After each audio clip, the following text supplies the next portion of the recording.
So, dear Sangha, the sound of the bell can nourish us, can heal us, because it brings back our mind and our body together. And when our body and mind are united, then they can heal each other. Yesterday we saw that our mind, our consciousness is in every cell of our body. Yesterday someone asked me about Thai. So why didn't we tell you how Thai is? How many of you don't know who Thai is? Put your hand up if you don't know who Thai is. Oh, that's good, everybody knows. Thai means teacher. Yeah, and we refer to our teacher, Thich Nhat Hanh, as Thai. So Thai had a stroke in 2014, 2014. And he's alive, but it's paralyzed. It's in the left half of the brain. So it means that the right half of his body is doesn't function properly, in the right part of his... No, wait a minute. Yeah, the left, yeah, and the left part of the brain doesn't function properly, yeah. But it seemed that the brain is healing itself, because now Thai can begin to move his right arm and right hand. So it seemed that the brain is something very wonderful that can, although normally we learn that neurons, they can't be renewed, but there seem to be circumstances where they can. And certainly synapses are always changing and being renewed. So our brain is wonderful like that. And Thai also tries, because this part of the brain is to do with speech, so Thai lost the ability to speak, but he is trying to learn again, especially with the means of the Plum village songs, how to speak again. So he tries to sing along when some other brothers and sisters are there singing with him. And Thai has gone to Thailand. That was at his own request. You may ask, if Thai is not able to speak, how can Thai request to go to Thailand? But Thai has a way of saying that he wants to go somewhere, which is by air, which is point up to the sky, so we know that language. And then we have to ask Thai, where do you want to go? The US, and then he can shake his head. Germany or wherever. And then eventually we say Thailand, and he nods his head. So it's wonderful for Thai to be in Thailand. He has a beautiful hut there built for him. It's called the Nyinsa, Looking Far Hut, and has a beautiful view of the Khao Yai mountain. And of course the climate there is what Thai is born, the kind of climate Thai was born in. And also there are many in the Sangha, in the lay Sangha in Thailand, there are many doctors and nurses, very good doctors and nurses, and they are willing to offer their services to take care of Thai when he needs to go to the hospital. And they have an excellent hospital in Bangkok, which is about 3 or 4 hours drive away from the monastery in the mountains. So Thai is being well cared for, but his health is also subject to up and down. And sometimes it goes down, and then sometimes it comes up. So it's a little bit difficult for us to give a a bulletin on Thai's health, because it isn't exactly a clear progress like that. But Thai is, at the moment, is doing very well. He also has not only the stroke, but also has some other difficulties that need to be taken care of. So, but at the moment, after some medicine was not working too well, and this meant that Thai went down, and he was really quite ill for 6 or 7 days, and we were quite worried. But then they changed the medicine, and is on the way up again. And after that, he's been visiting the monks' quarters and eating with the Sangha. So we're very happy about that progress at the moment. So I'm happy that I'm able to report to you at a time when things seem to be going well. Thai is really trying very hard to walk and to speak. And we know that Thai knows that everything that's going on, that the brothers and sisters tell Thai what's going on in the Sangha, and he understands very well everything he is told. So that is wonderful. And he's able to look with the eyes of compassion on all his disciples around him, and lay his hand on their head to give them a blessing, hold their hand, squeeze their hand. So they feel very happy about that. And we know that when we practice, Thai is with us. Many people who came to Plum Village this summer, they said that they could feel very palpably the presence of Thai. It wasn't really very different from how it was when Thai was there. So it's wonderful that we can feel that.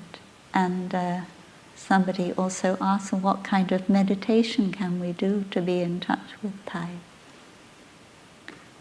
Well, we all know the meditation, well, I don't know if we all do, but some of us, we know the meditation, let the Buddha breathe, I don't need to breathe. Let the Buddha walk, I don't need to walk. So in that meditation, we also practice letting the Buddha, inviting the Buddha to breathe with our lungs, inviting the Buddha to sit with our back. And I think we can do this meditation with Thai also. So breathing in, I invite Thai to sit with my back. And at that moment, our back becomes very straight, just like we remember the way that Thai sat.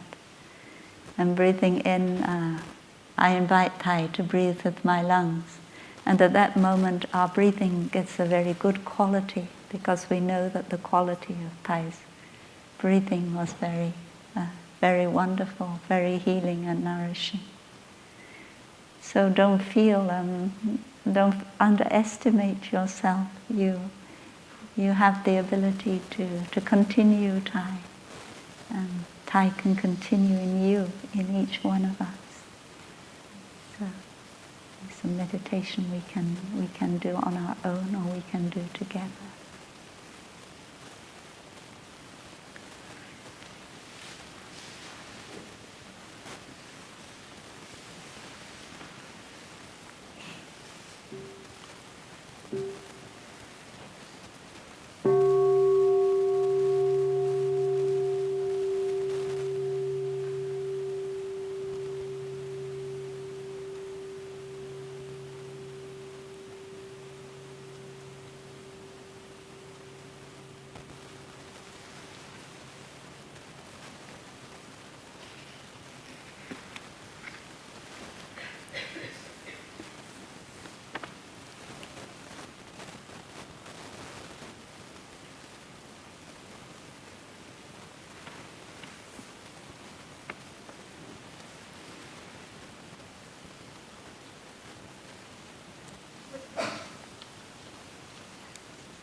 So, dear friends, during this retreat we have been practicing mindfulness in order to be present here and now, to enjoy each moment of our daily life. And many of us who are here have recently suffered bereavement. This is part of life that no one can avoid. And sooner or later we all have to face this. We all have to face sickness, death. And so we've been practicing together mindfulness in order to be able to take care of our feelings.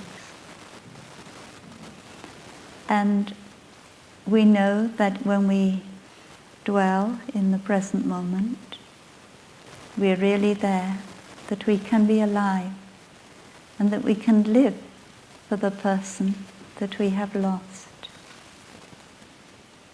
So the practice of mindfulness is a wonderful way to relieve our suffering when we have a bereavement.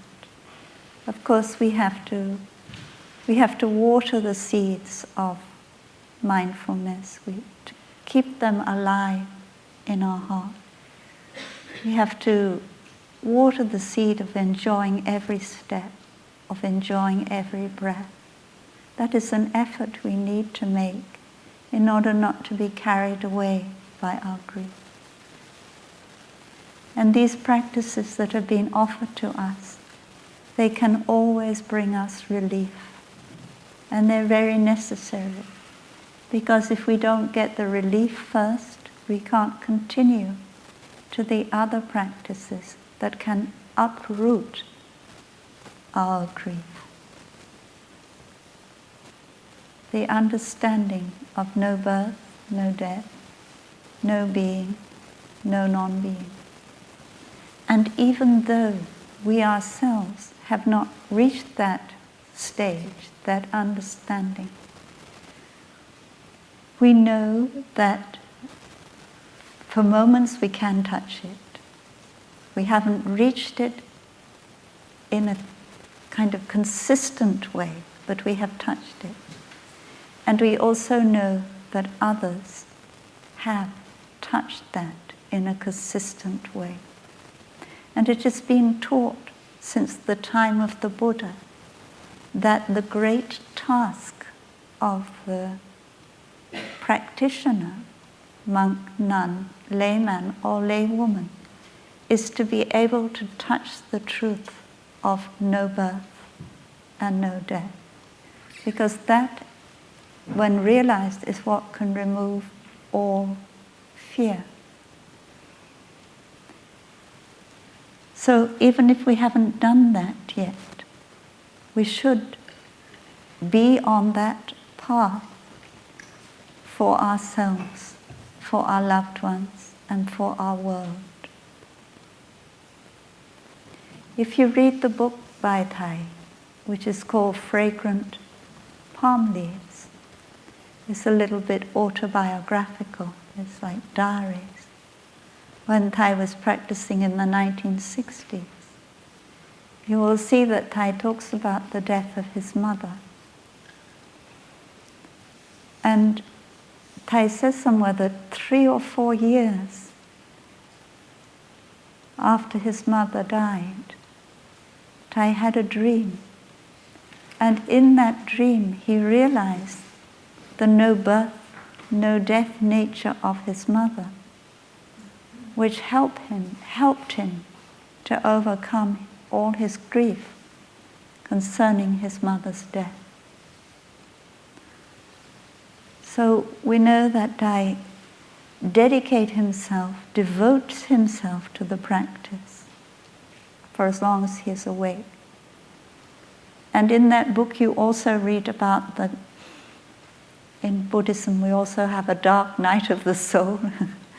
The dark night of the soul that Thai also lived through, the struggle. And so we know that in our own practice, we may also come across these obstacles. It may also take us some years in order to realize no birth and no death. We don't know how long, but that doesn't mean to say that we give up. We have to continue to look deeply and practice the concentrations on emptiness, signlessness, and aimlessness until we are able to touch the truth of no birth and no death, no being and non-being in a very deep way, so that not just only with our intellect in our waking life we can touch that, but in our dream, in our sleep, with our with all of our consciousness, we can be in touch with that.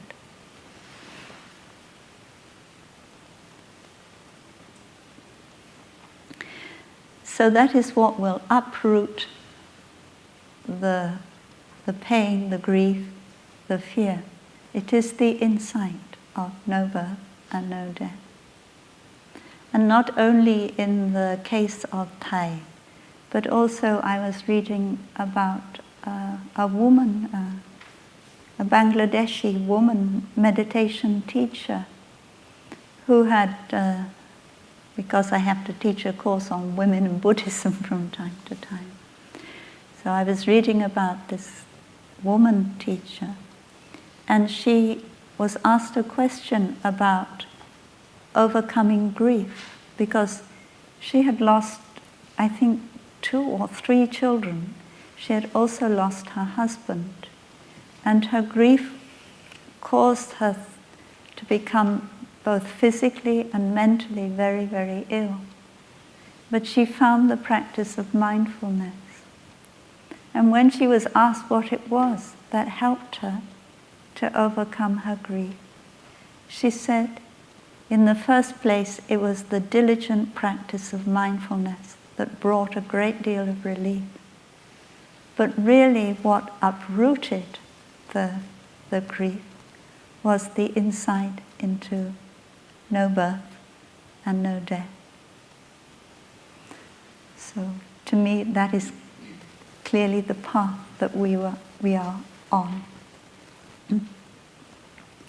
And if it means that we have to reorganize our lives in order to be able to have enough time to meditate, to look deeply, then we can consider that it might be worth reorganizing our life.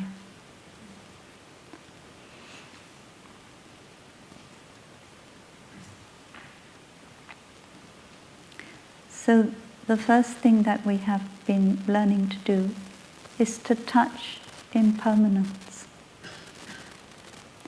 And we did this with the meditation on the sickness, old age, and death. But impermanence is not just something that happens at a certain stage in our life.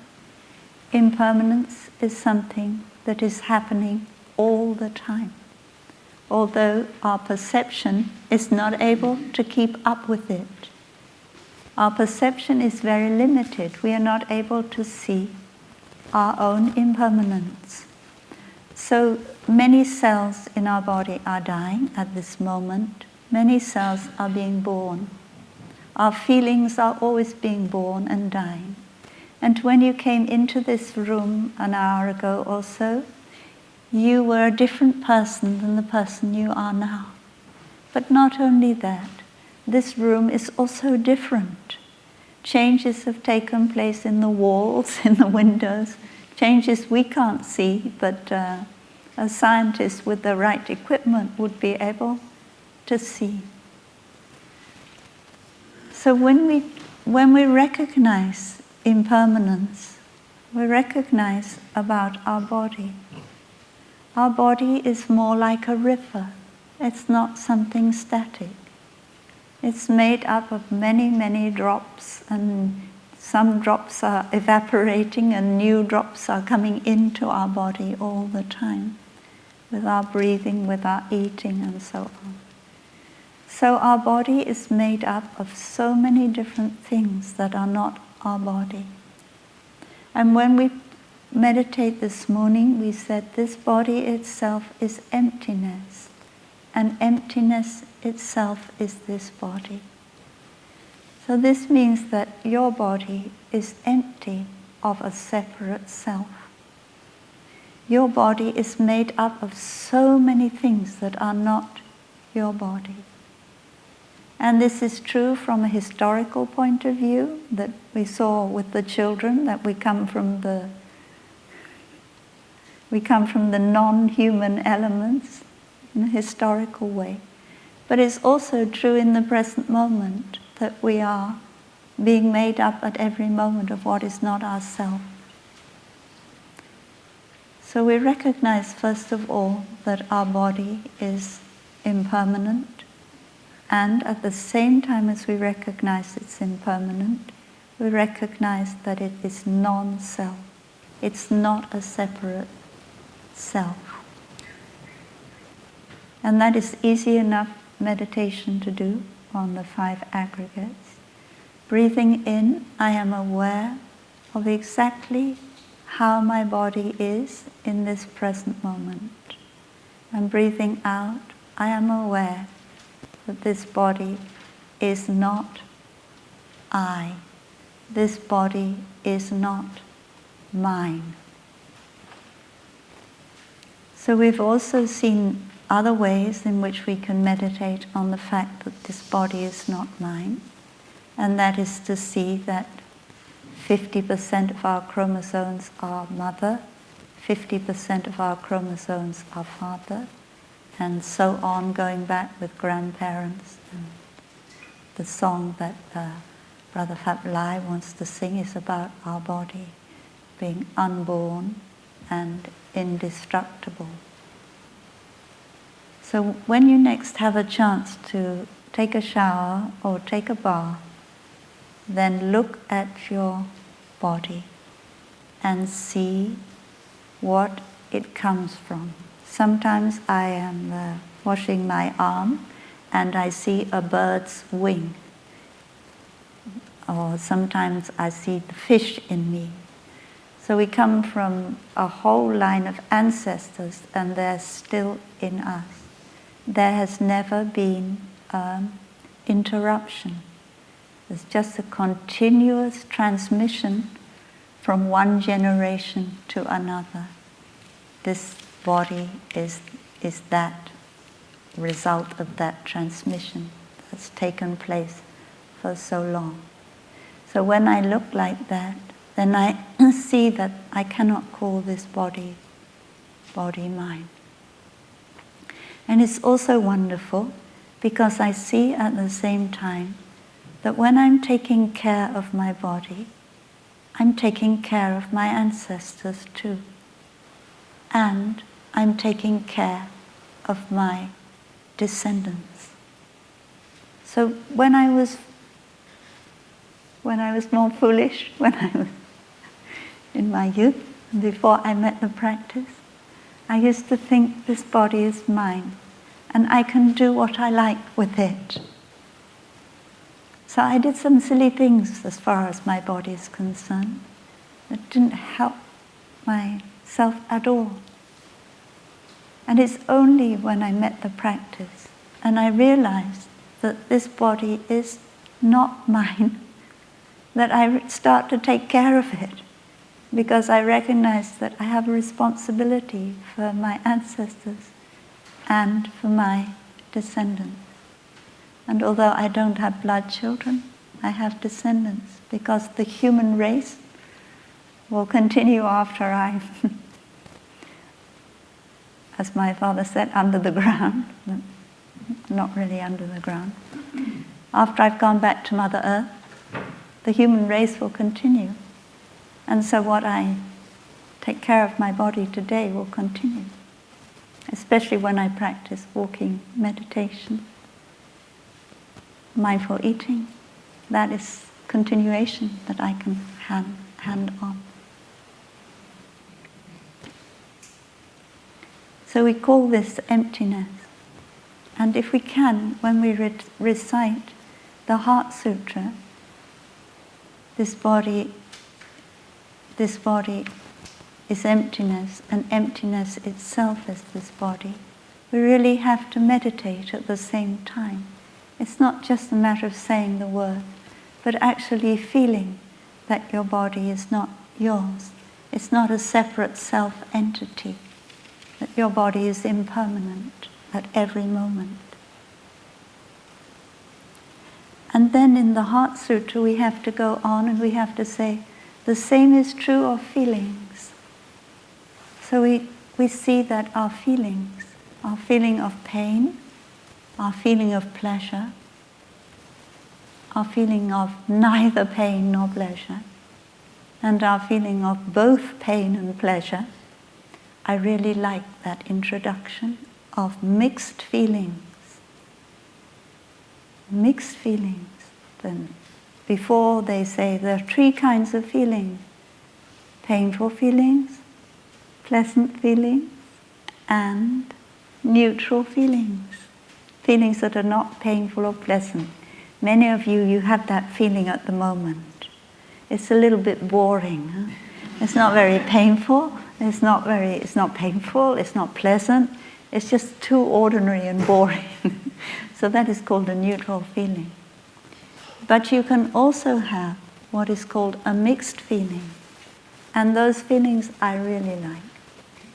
So I told you the example the other day of the practitioner who sees the dandelion and says, I'm sorry, I can't smile to you today, but tomorrow I'll be able to smile to you. That is a kind of mixed feeling.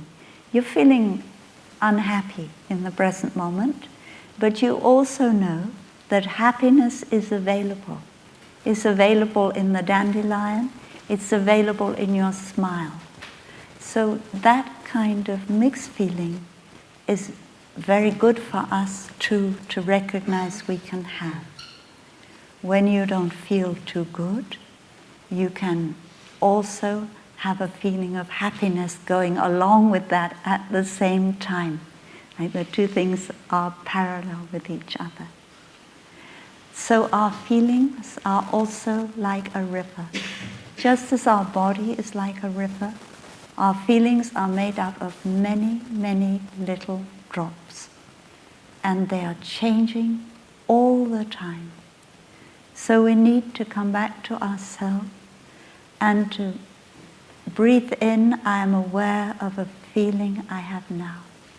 Maybe there is some pain, little pain in your body. As we meditated the other day, you have a little pain. It's very good if it's not too big a pain, because you can practice meditating with it. So then you see that this pain is made up of little drops of pain coming together for you to identify the pain. And in the sutra on the 3 gates of liberation, it says you see the dissolution of feeling. That means that you are able to see your feeling dissolve into little drops. And you no longer grasp to your feeling as one solid, permanent thing. And the pain, although in this moment it's pain, in the next moment it's pain, but still it's changed. This moment's pain is not exactly the same as next moment's pain. It's constantly changing a little bit like that.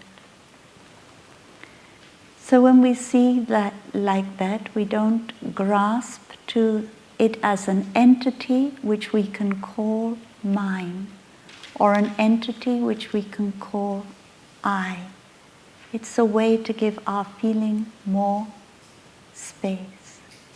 And if you have a pleasant feeling in your mind or in your body, you feel so relaxed, that pleasant feeling is also made up of lots of little drops of feeling. And in those little drops of feeling, of that pleasant feeling, there is also a drop of painful feeling. Because you know what it's like to be tense. And so there's a kind of residue of tension in that. And now you have relaxation and the happiness of relaxation. So we also learn to see that in the painful feeling, there is a drop of pleasant feeling.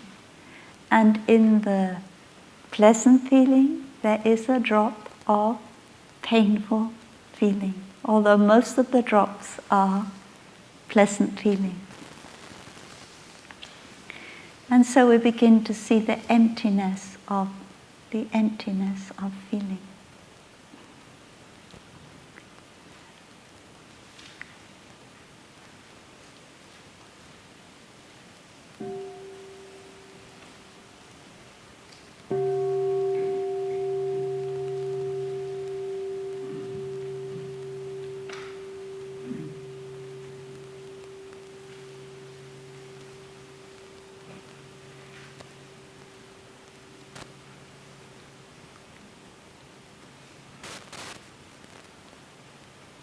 And now you come to the perception, the emptiness of perceptions.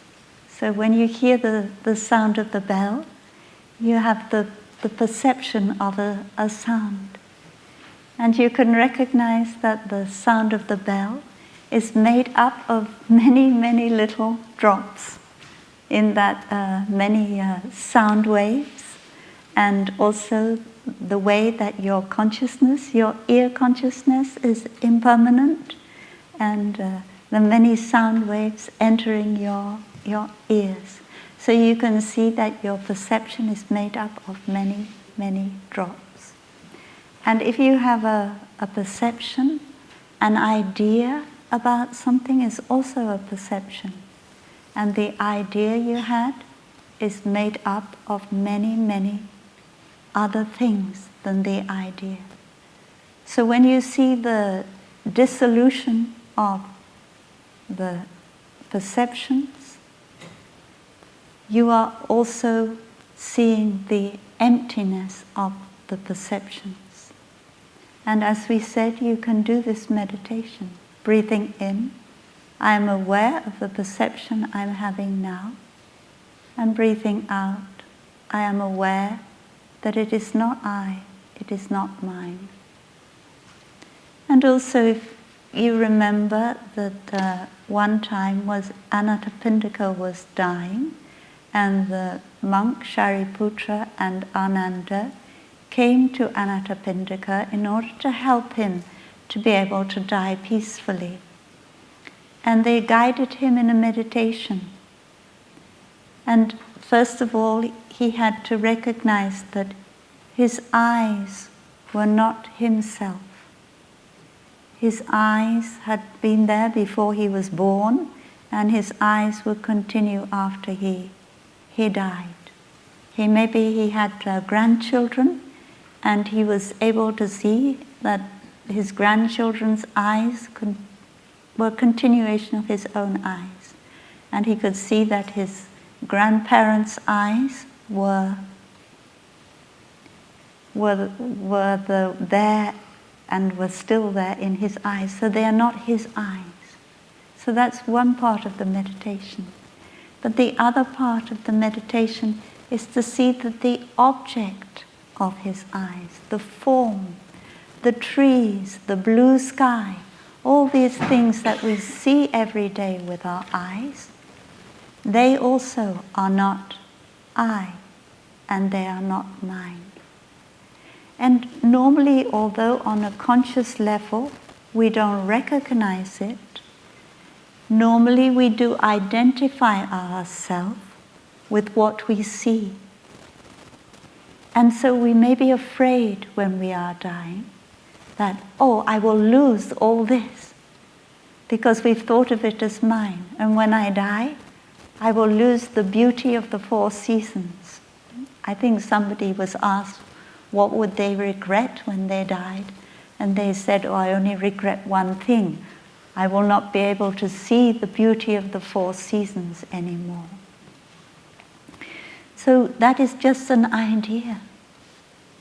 The interbeing, the beauty of the 4 seasons, when I die, does that cease? Of course not. So in our meditation, we have to let go of the idea that these beautiful things that we see with our eyes are mine, and we give them so much space. And of course, they continue to manifest in our loved ones' eyes. And we don't know, but maybe we meet them all again also.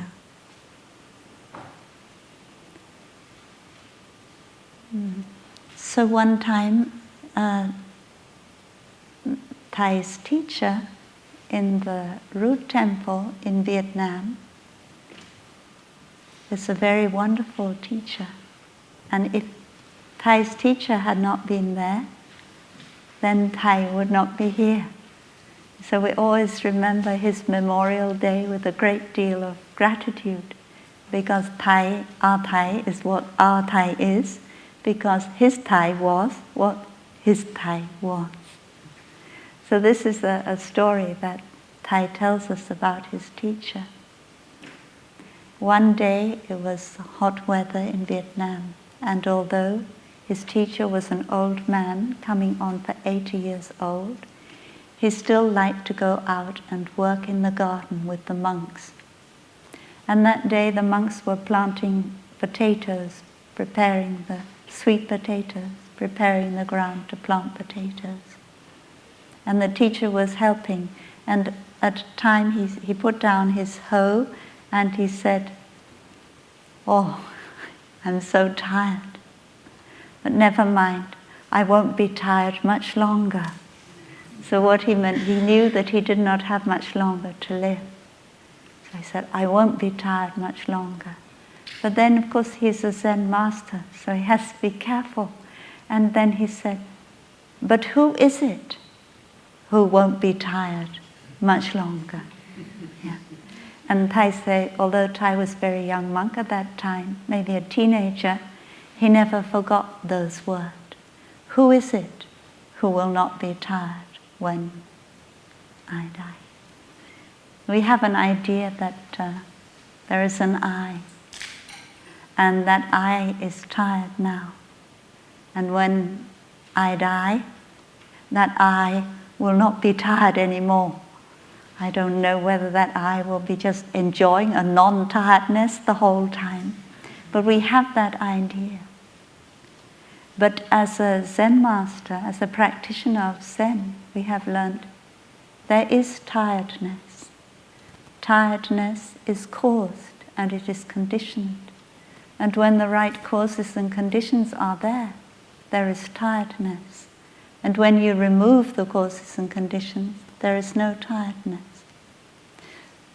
So when I die, it doesn't mean to say that tiredness stops. Yeah. And we learn to practice like that in our daily life also. There is happiness, but there is no I who is happy. There is suffering. And when the causes and conditions for suffering are there, suffering arises. And when the causes and conditions are no longer there, suffering is also no longer there.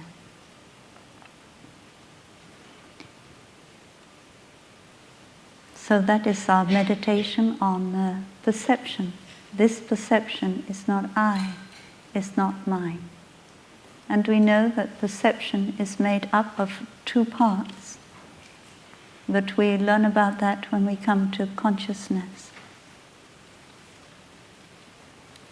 And then we have to meditate on the mental formations. The mental formations are our fear, our compassion, our loving kindness, our attachment, our jealousy. All these things are mental formations.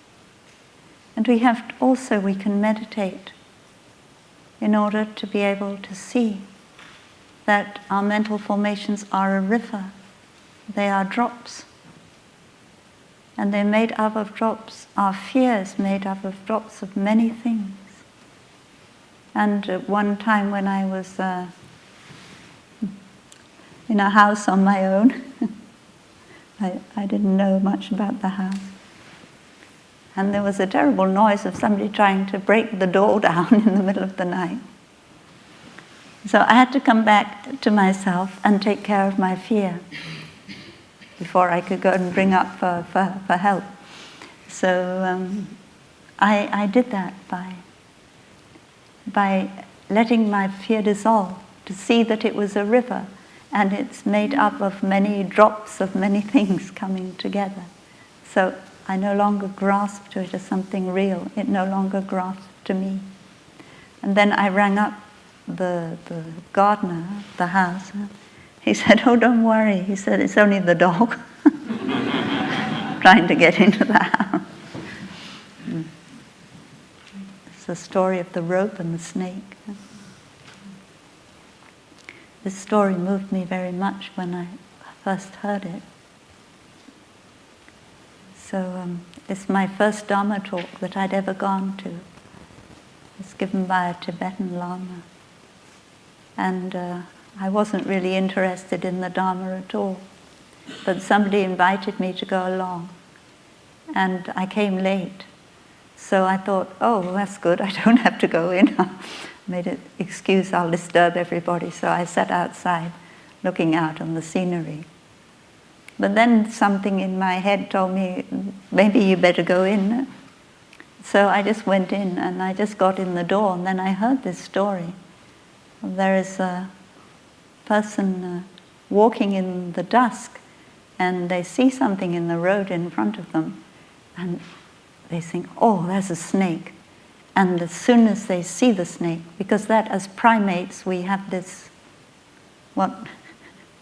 unlearned, that fear, that fear of snakes. We don't have to think about it. Anything a snake, our heart will start beating straight away. So this snake may not be a snake, but he sees it as a snake, so he's very afraid. And then, somehow, a little bit more light on the matter from somewhere, and he sees, oh, it's not a snake, it's a rope. And when he sees that it's a rope, his fear disappears immediately. He doesn't have to think, oh, it's not a snake after all. Has to see the rope, and there is no more fear there. And then the person teaching said, oh, it's the same. Our fear, once we see the nature of our fear, we see the true nature of the object of our perception, then our fear will immediately vanish. So you think, oh, well, the gardener has to tell me that it's a dog and not a human being, and then I will see the true nature of my fear. The human being is not, it's only a dog. But we have to also learn that our perception of the dog is also a wrong perception. And our perception of the rope is also a wrong perception. That is, our perception of the rope, it's made by our brain more than made by the rope, that is the thing that is stimulating the light waves that influence our retina, but that is not really the rope. The rope is something made up by our consciousness.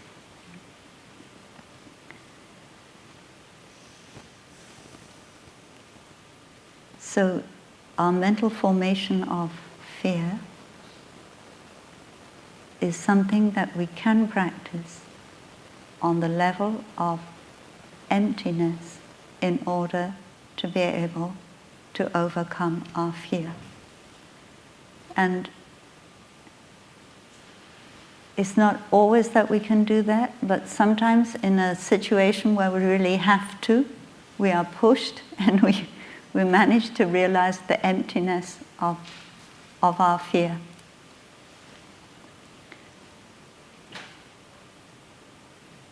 And then we have to come to the emptiness of our consciousness.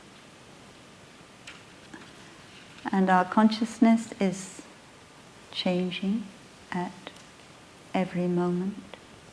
It's made up of neurotransmitters and neurons. It's made up of memories.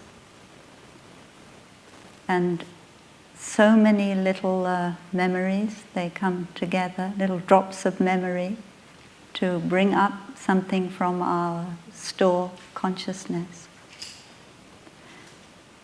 So when we have an image from the past that makes us afraid, then we can also see that that image from the past is made up of so many different memories that are coming together. Things that we smell, things that we see, they have left marks on our consciousness, and then these things come together and produce the same sensation in the present moment, although in fact outside of our mind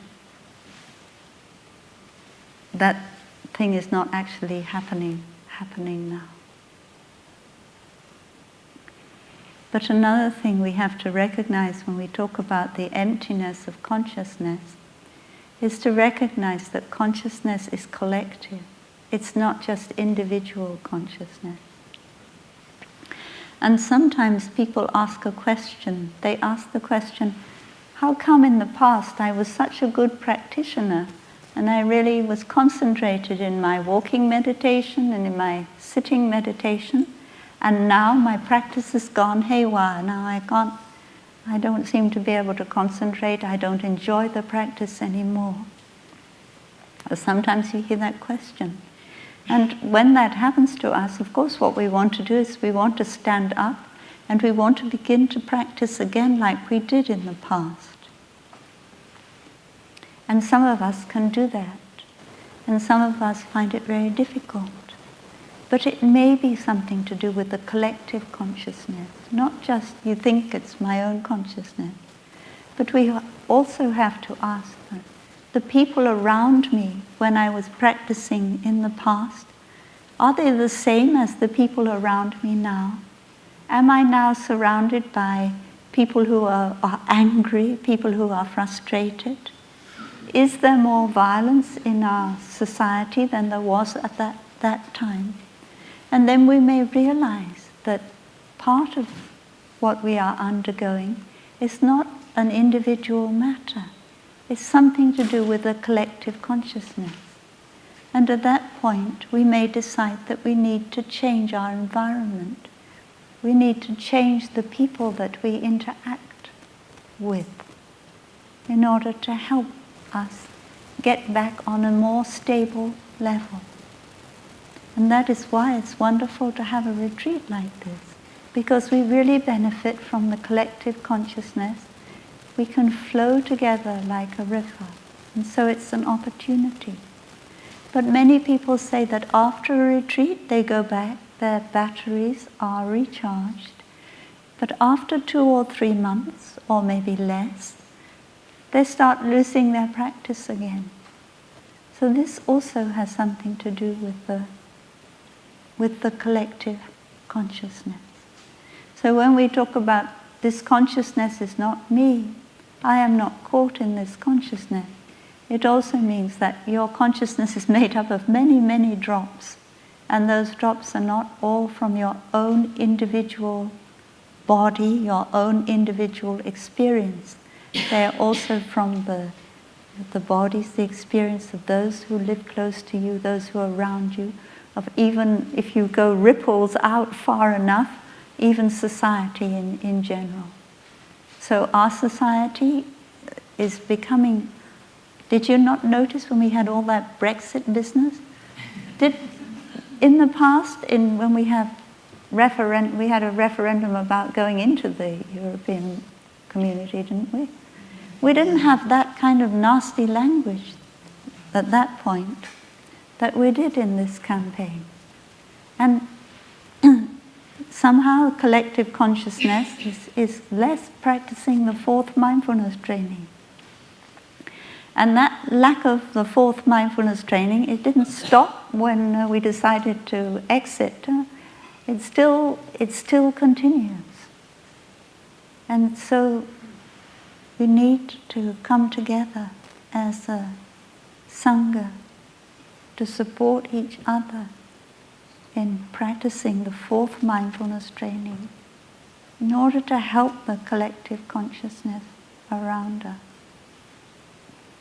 So thank you for receiving the fourth mindfulness training this morning. And some of you who didn't sit in the middle, you probably also receive it in your heart. So I hope we can take it home and practice together.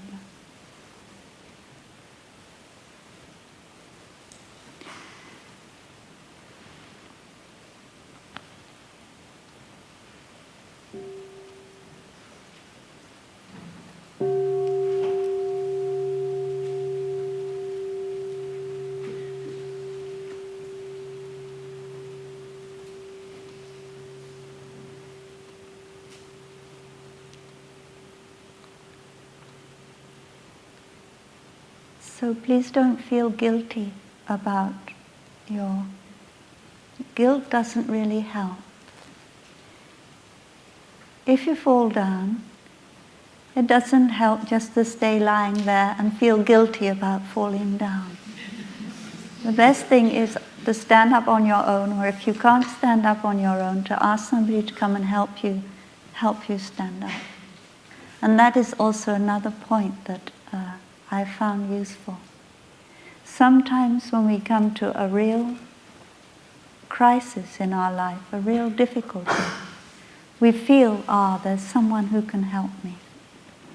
And one time Thai said to me, even if that person is living in Australia and you really need the presence of that person to help you get out of your crisis, you should get a flight to Australia.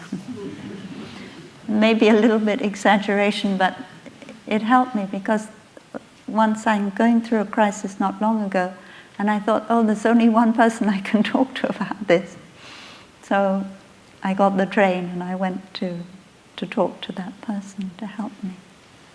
So sometimes when we fall down, we really need somebody to help us to stand up again. And as a human being, we are a social animal, so we have the right to do that. Not only the right, but we have the need to do that, to ask somebody to help us. And once we've stood up, we have to go on the path and drop the past. We have to say, I'm sorry, I made that mistake. Of course we have to admit it. We have to recognize we made a mistake. And I'm not going to make that mistake again. And once we've done that, it's over. And we just go on. We just go on ahead on our path. And before we said, you can rely on the past for some happy feelings sometimes. But if you look back over the past and you can't find any happy feelings, you have to start now, make a happy feeling, because in a moment's time, that will be the past. So when you've made a mistake, it's the same. Your mistake is, leave it there in the past, and make non-mistake, non-mistake, non-mistake at each step that you take from now on. And that is what will nourish your children most of all. So the other thing we said is, if you really need someone, you have to go and have that person help you. And the other thing that we should recognize is that put your oxygen mask on first. This is an important teaching for mindfulness too.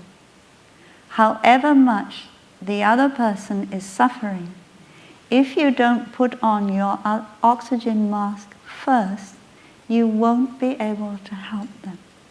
If you have not even dreamt about your own happiness, how can you bring happiness to another person?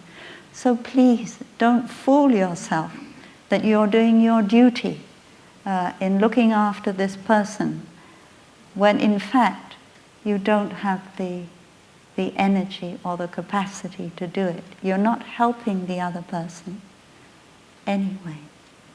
So I think that there are many things that can help us. And in our society, in England, you can, at least in my experience with my parents, that if you're financially not able to have a carer, you can get financial help and things like that.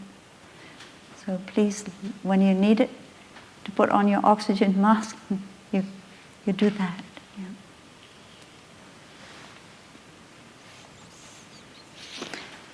So one meditation that helps me to practice mindfulness is let the Buddha breathe.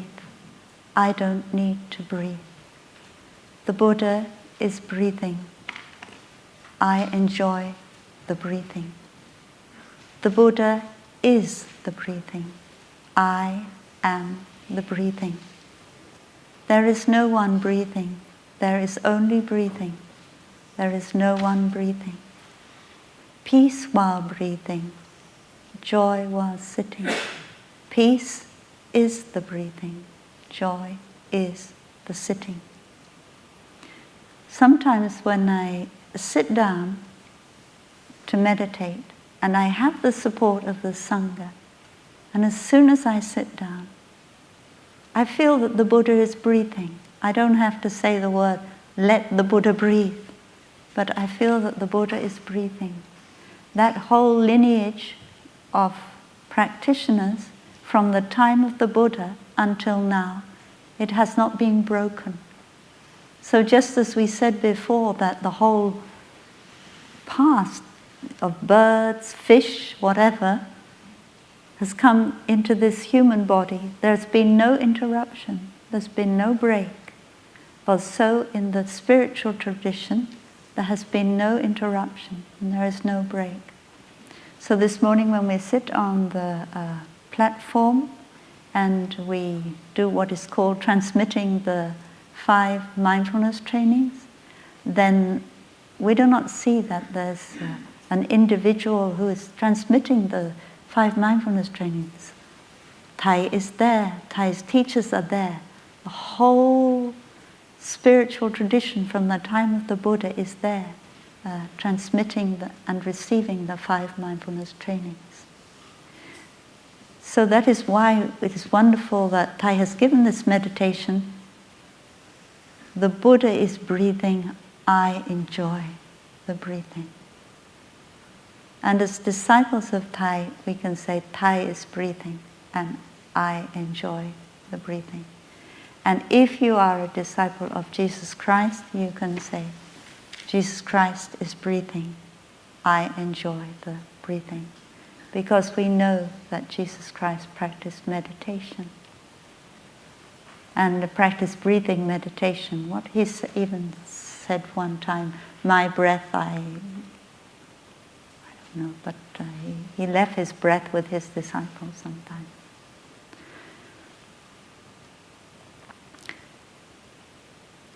So this is to help us not underestimate ourselves, not underestimate our Buddha nature.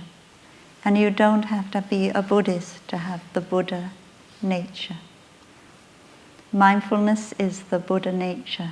So you can be any tradition and you can have mindfulness. So first of all, you do make a distinction.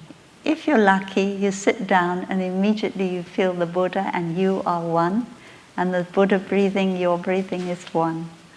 But if you're not so lucky, you start off by making a distinction. And you just imagine, what would it be like if the Buddha was breathing now? And then you can feel, oh, that's what it would be like.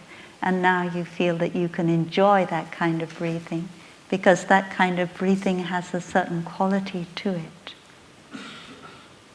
And then you see, the Buddha is the breathing. I am the breathing. So that kind of breathing is what makes Buddha Buddha. If there wasn't that kind of breathing, there wouldn't be Buddha. So that is kind of emptiness of the Buddha and emptiness of breathing. And this kind of breathing, it is me. It's what makes me. And if there wasn't this kind of breathing, there wouldn't be I. So I see that the breathing is empty of a separate self. The Buddha is empty of a separate self. I am empty of a separate self. And then the next line is very beautiful. There is only breathing. There is no one breathing.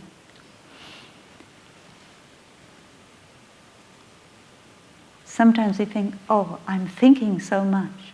But at one point we say, there is no thinker, there is only thinking. We imagine that there is a thinker because we are thinking. So when there is thinking there, we say, oh, there has to be someone thinking, so we put the I in to think. And when there is breathing there, oh, there has to be someone who is breathing, so we put the I in to breathe. In Vietnamese, in English, we always say, breathing in, I know this is the in-breath. Breathing out, I know this is the out-breath.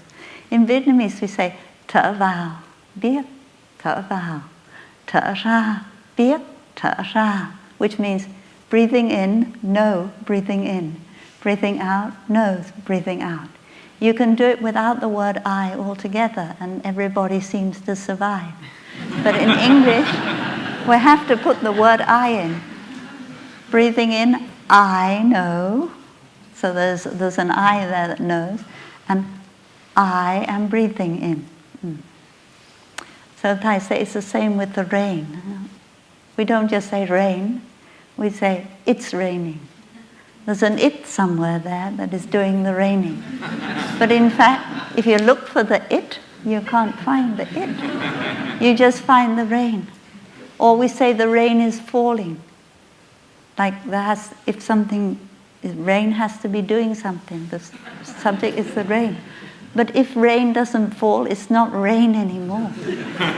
It's water. The same as the wind is blowing. Have you ever met a wind that doesn't blow? So these are some of the silly things about our language. And we become carried away with our language, and we believe that there really is an I. There really is an it, which isn't there.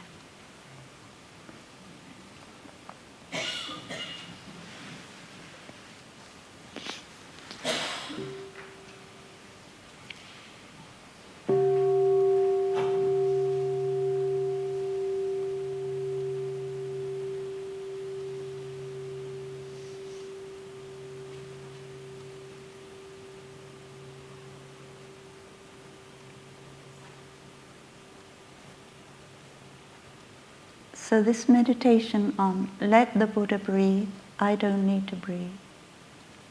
The Buddha is breathing, I enjoy the breathing. In the first place, Thai devised this meditation because he wanted some help. And same with us, sometimes we want some help with our mindful walking or breathing, so we ask Buddha, come along and help. Because Thai was in Korea and he had to lead a very large community of 1,000 people in walking meditation. But it was a very well publicized event, and many television cameras were there. And so they completely blocked the way. And Thai couldn't see any way to take a step ahead. So he said, I can't do this. Buddha, please do it for me. Let the Buddha walk. I don't need to walk. So you close your eyes, and somehow Thai found a way around the television cameras, and they dispersed. So Thai felt very grateful for that insight, and from then on developed this meditation of let the Buddha walk, let the Buddha breathe, let the Buddha sit. It's like you don't feel you're up to it, but you know that in you there is the continuation of the Buddha, so you call on that continuation of the Buddha in you to do something. What in our place we have hoc agendum lumen adest or something. this has to be done, the light is there. So sometimes we have to do something and we feel that we don't know that we can do it. But still we go ahead and we either ask our ancestors, our spiritual ancestors, or our Buddha to do it for us. It's an opportunity for us to be in touch with our Buddha nature. So this morning when we practice the one who bows and the one who's bowed to are both by nature empty. This means that the idea of the Buddha you have out there is empty of a separate self. And the idea you have of yourself is empty also of a separate self. So you are in the Buddha that's out there, and the Buddha is in you, that is what you consider in you. And so that is called the emptiness of Buddha, emptiness of you. That is the first door of liberation, is emptiness of a separate self. And the second door of liberation is called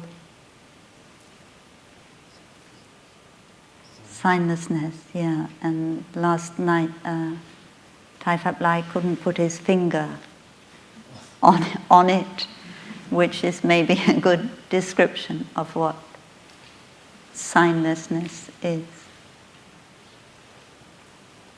So when I look at something, when I perceive something, I perceive it by means of signs.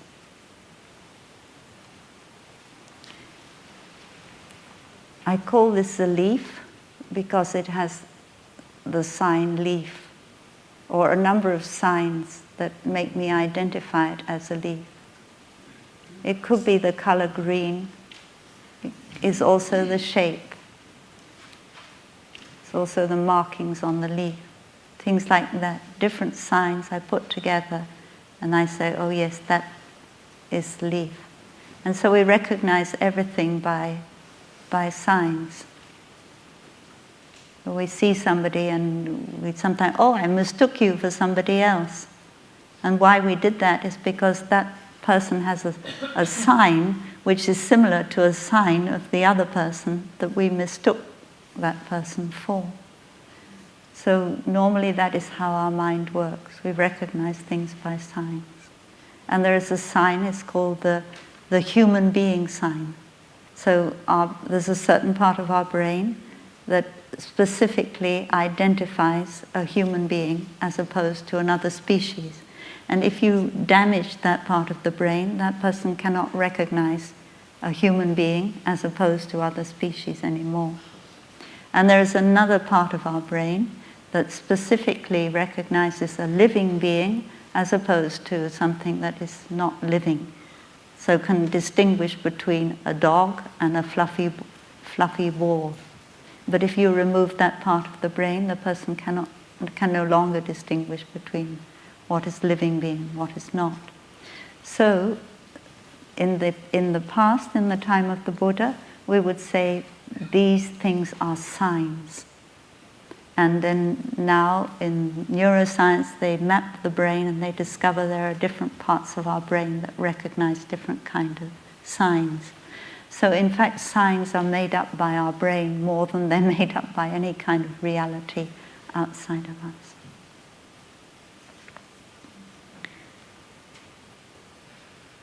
So we learn the practice of signlessness. Of course, without signs we can't recognize anything. So we have to have signs. But the point is not to be caught in signs. So you practice signlessness. So I was listening to one of my elder sister giving a Dharma talk on this topic the other day. And she said that she was in touch with a friend in the practitioner who had just lost his wife. And while his wife was alive, she really loved the practice and loved to go to retreats.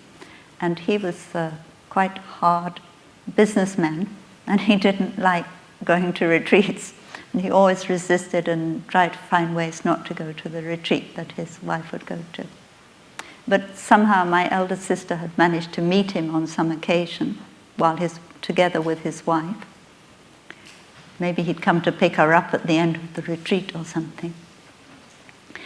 And so she knew him. And then 6 months later, she was on a retreat and he was there, and she was very surprised. And she said, "What? Oh, you've come to a retreat?" And he said, "Yes, my wife has died." And then she said, "Oh, so you just had to pay for one person and two of you have come." Because she said that it's your wife that is coming along with you. Although you can't see her and she's not there, she actually brought you to the retreat. While she was alive, she didn't make it, but now she managed to bring you to the retreat. So he started to think about that. And then Sister said to him, "Now, your wife has many things that she can teach you and tell you to do. And you can continue her, and you can go along with her as her continuation after she's died." So the next time he kept coming to retreats. He really liked retreats. And the next time he came, he said, "Sister, I've been writing poetry." And before, he really didn't like poetry. His wife wrote poetry. And he said, "Oh, it's all that silly nonsense," something like that. But now he was writing his own poetry. And I think she came from Brazil, and so he went back to visit her birthplace. He ate the cake that she talked about, and he felt he was doing all these things with his wife. She was continuing in a wonderful way in him. And this is, in a way, is the practice of signlessness. He's still practicing signs, because poetry is a sign. The cake his wife used to eat in Brazil is a sign. Brazil is a sign. Retreat is a sign. They are signs. But he has been able to let go of the sign that he used to believe was his wife in order to be in touch with other signs. So this is a practice of signlessness. Even though there are still signs, we call it practice of signlessness, because we'll let go of one sign in order to touch another. And Thai gives the example of the cloud. Say there is a beautiful cloud in the blue sky, and you fall in love with the cloud. And then the cloud turns into rain. And you say, "Oh, my dear cloud, you've gone. I miss you so much." And you grieve about your cloud. The essence of the cloud is H2O. And now you're standing there and the rain is falling on your head. And the H2O is falling on your head. But you don't recognize that the rain is the continuation of the cloud. So H2O is an essence made up of hydrogen and oxygen. And we can only recognize H2O if we have a cloud, if we have rain, if we have snow, if we have ice. It has to have a sign for us to recognize it. But if we get caught in one sign, we will not be able to recognize it in other signs. So birth and death are only a door through which we go in and out. And birth and death are only a game of hide and seek. This is a poem by Thai. Birth and death are only a game of hide and seek.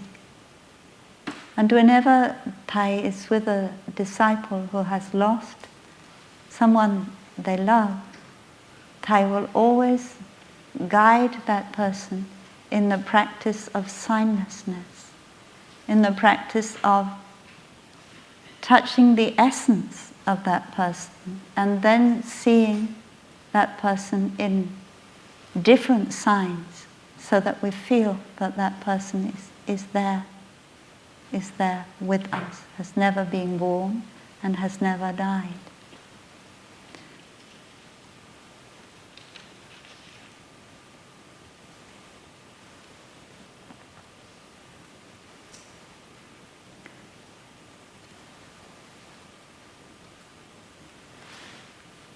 So the last of the three doors of liberation, emptiness, signlessness, is called aimlessness.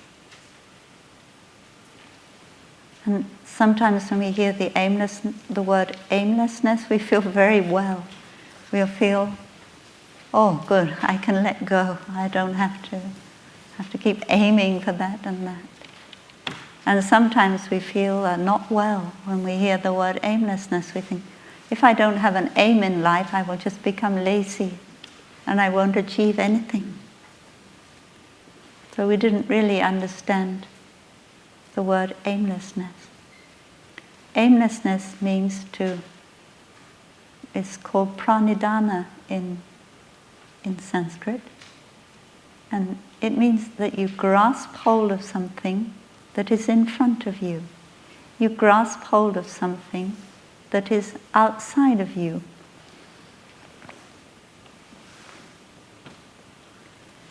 So when we talk about consciousness,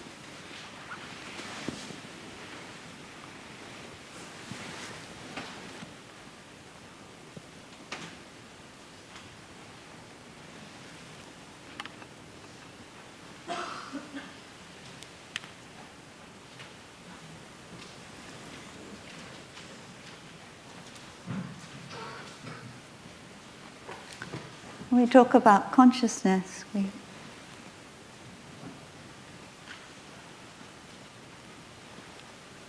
we can see it as a whole that has two parts.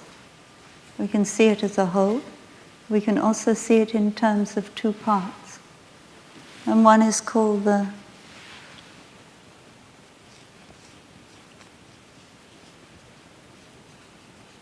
darshana, and the other is called the nimitta.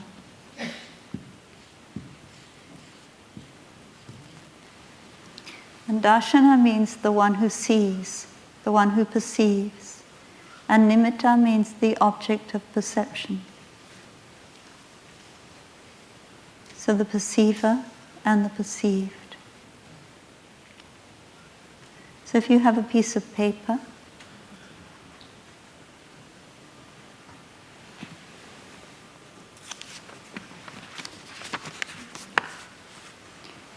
you can say that this side, we call it the perceiver, the darshana. And this side, we call it the perceived, the nimitta. But if I try very hard, I cannot separate the darshana from the nimitta. And if I want to send this anywhere, I have to send them both at the same time. I can't keep the darshana and send the nimitta. They are part of each other. They cannot be separated from each other.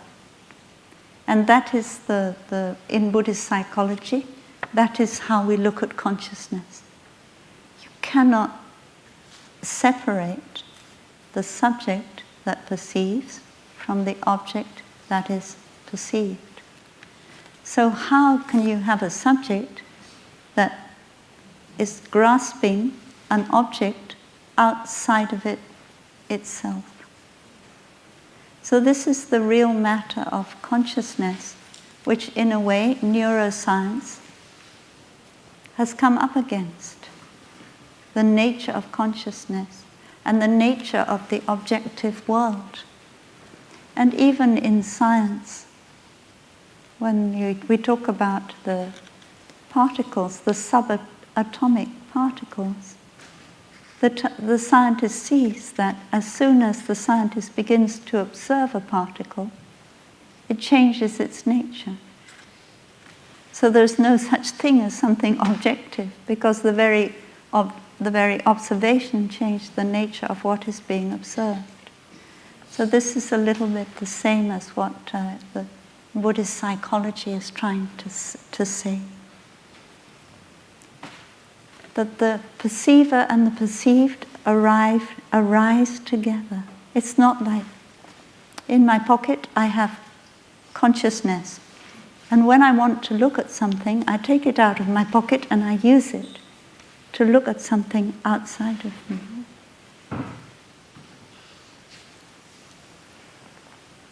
And neuroscientists today, they also say, you don't see with your eyes, you see with your brain, you see with your consciousness.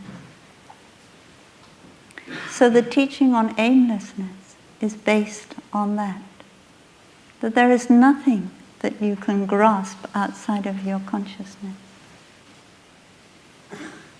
That includes your loved one. And before your loved one died, you thought that your loved one was something real out there, outside of your consciousness. But in fact, when your loved one was still alive, your loved one was still part of your consciousness. Well, we didn't recognize it at that time.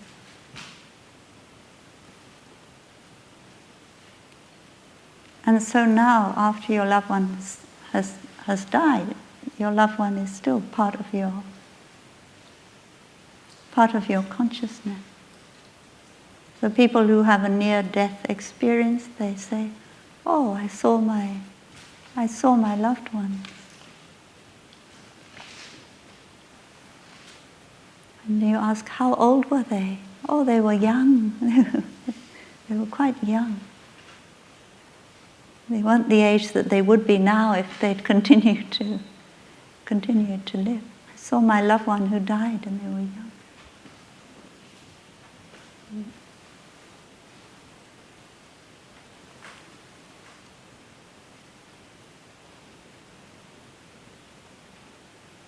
So aimlessness can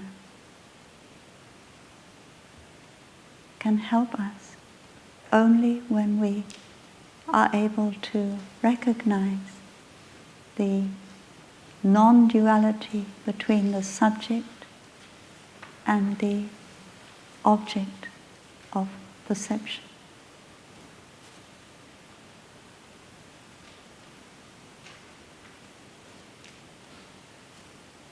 The flower is made up of everything that is not the flower.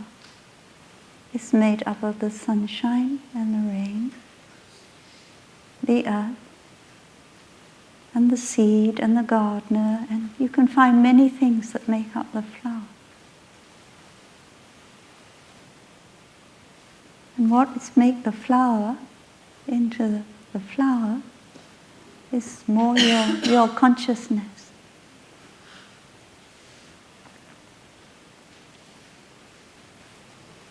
So when the flower, in a few days' time, will have to go onto the compost heap, those elements of sunshine, of rain, of earth, all those elements will also go on the compost heap, and they won't cease to exist. They will all go back. The earth will go back to the earth. The rain will go back to the rain. And this is what we call the nature of conditioned things. We think we can grasp them outside of us, but in fact, they cannot be grasped. A, because they are impermanent, and B, because they are not a separate self.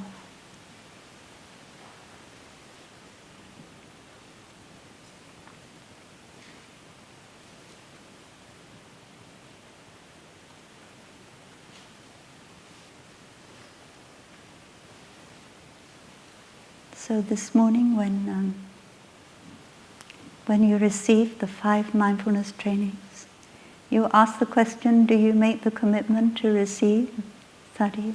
And you said, yes, I do. And you could say, well, that is an aim.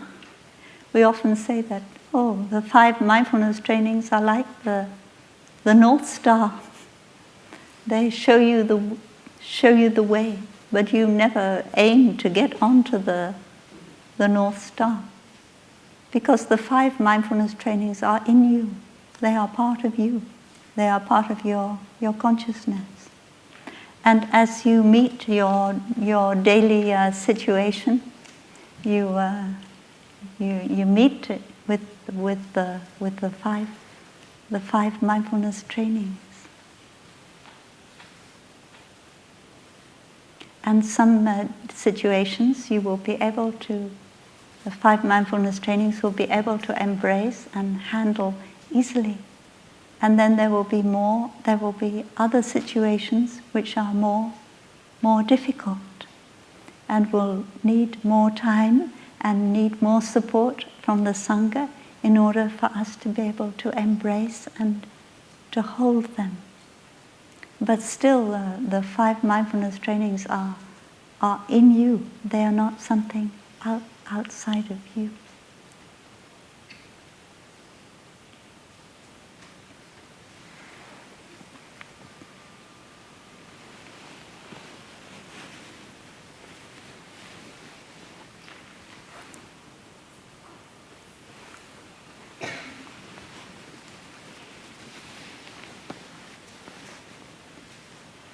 So normally when someone dies, we have the idea that person doesn't exist anymore. And about our own death, we also have the idea that when I die, I don't exist anymore. So the idea of birth and death are closely linked to the idea of being and non-being, existing and not existing. So we have the idea that at a certain point in time, we could say about here, that I was born. And then I have a kind of lifespan that goes to here, and at this point I die. And before this point, when I was born, I didn't exist. And after this point when I die, I don't exist. So there is non-being, then there is being, and there is non-being again. And because we have birth and death, we can mark the beginning of non-being and the end of non-being. So the idea of birth and death and the idea of being and non-being, they go together. Is that not? It's not so. And one time one child said to me, before you were born, I say, before you were born, you didn't exist. And the child said, no, I was in my mummy's tummy before I was born. Well, some traditions, you count your birthday from the day of your conception. But for us, we say from the day when you were, after you've been conceived 9 months or something. But all the same, we have to say that before your conception, you were there. You weren't non-existent before your conception. And the other day, I was sitting and I felt so like my grandmother. I don't know why. But I just felt, well, my grandmother's sitting here looking out of the window. I felt I was my grandmother. And then I remembered a koan in Buddhism. Say, what was your face like before your grandmother was born? So then I thought, oh yeah, maybe I'm caught in the sign of my grandmother. So I have to go beyond the sign of me being my grandmother in order to touch another sign before my grandmother was born. What did I look like? Was I non-existent before my grandmother was born? Of course not. My grandmother's continuation of something, I'm a continuation of my grandmother. So this idea of birth and death, being and non-being, it doesn't go with reality. It's just continuation, always continuation. And even in science, they'd say that. As far as thermodynamics is concerned, energy cannot be destroyed. Energy cannot be created. They are always continuing. Energy become matter, matter become energy, and you cannot destroy. But we do have something about the second law of thermodynamics, which means that we have to keep practicing, otherwise something will become invisible and we can't touch it anymore. So we call in Buddhism the no's, the 8 no's. No birth, no death, no being, no non-being, only manifestation. No coming, no going. Today we have to sing that probably sometime. No coming, no going. We have an idea when somebody is dying, we say he's going. And when he's died, we say he's gone. But where has he gone to? We have an idea he's gone somewhere. And often when somebody dies, they ask, where has my loved one gone? Where can I find my loved one? And we say, no coming, no going. He's not gone anywhere. There's nowhere he can go to. So somebody bought me these I asked for some matches, not actually to bring to the Dharma talk. Somebody bought me these matches, and I remembered Thai when I saw these matches, because Thai used to have this kind of match. So I was a little bit tempted to bring it along today.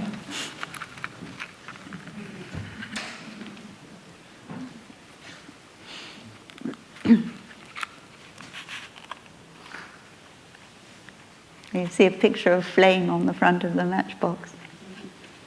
So we know that in this box there is capacity for fire, for flame. But you can't see, except on the picture, you can't see a flame at the moment. You can't see a flame. Does that mean to say that the flame doesn't exist? It's non-being.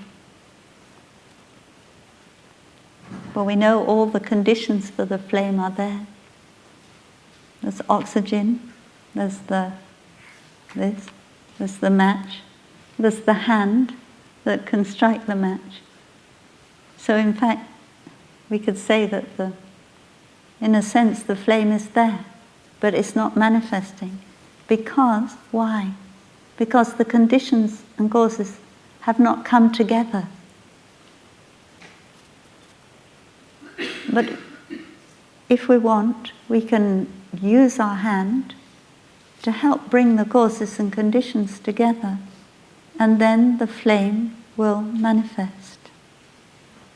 So we say to the flame, little flame, could you be so kind as to manifest for us? We will help you.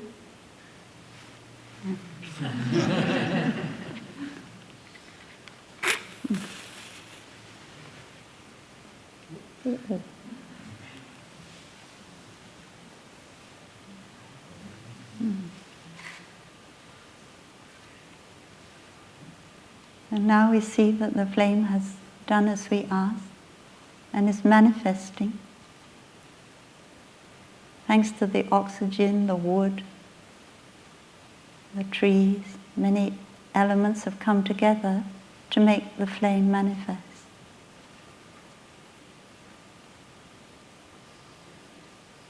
So we have to ask, little flame, where did you come from? Did you come from the north? From the south?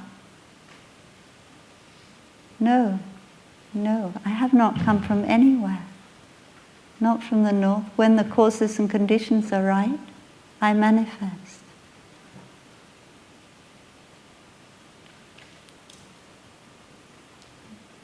I'm going to burn my fingers, I need to put it down.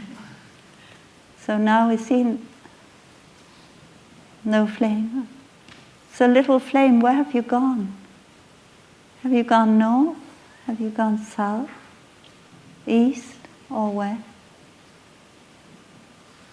I haven't gone anywhere. The causes and conditions were not right.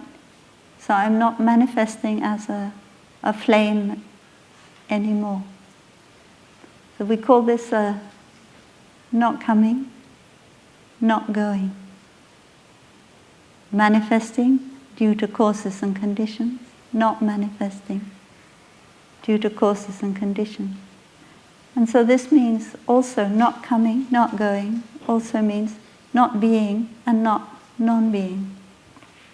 Because we don't come into existence, we don't go out of existence. And still, we can't say the flame doesn't exist.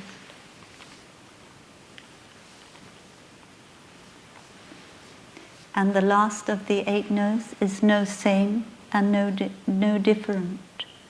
So in this case, we can look at the candle behind us, and we can ask the candle flame, you've been burning for some time now.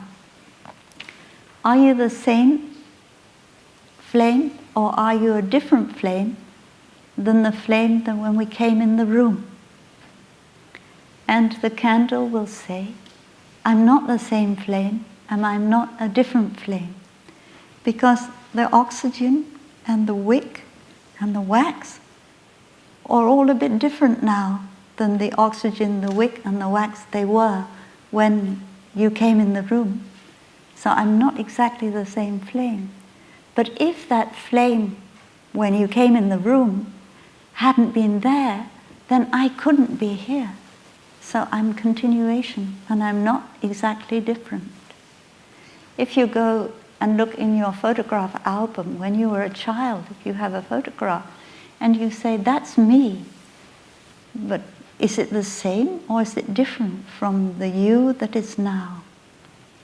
And you have to see that that body is so different. The feelings are different, perceptions different. So many things are different. But if that little girl, that little boy hadn't been there, then this person also would not be here. So it's not exactly different. And then you look at a photograph of your loved one who has passed away. And you look at yourself now and you ask your father, your mother, your partner who passed away, you ask her, are you the same as me or are you different? And you'll say, not the same, not different. Because if I hadn't been there, you wouldn't be there now. So that is the teaching of not the same and not different. And if we can overcome these signs, no being, no non-being, no birth, no death, no coming, no going, no same, no different, then we are relieved of our fear.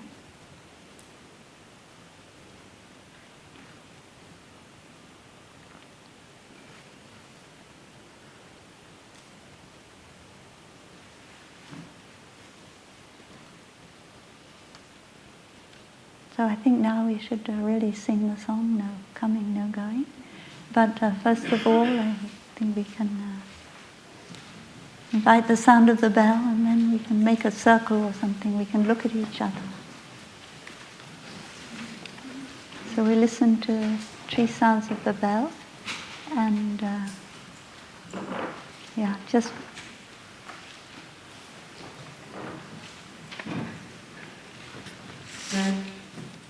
when we stand in a circle, we can know that during this retreat, we have been one family. We all accept each other just as we are. Whatever sign we may have, whatever we may call ourselves, we're all part of one family. So in a moment when we stand up and we make a circle, then we can all feel included in this family, in this circle. We can all feel accepted, just as we are. Be beautiful, be yourself.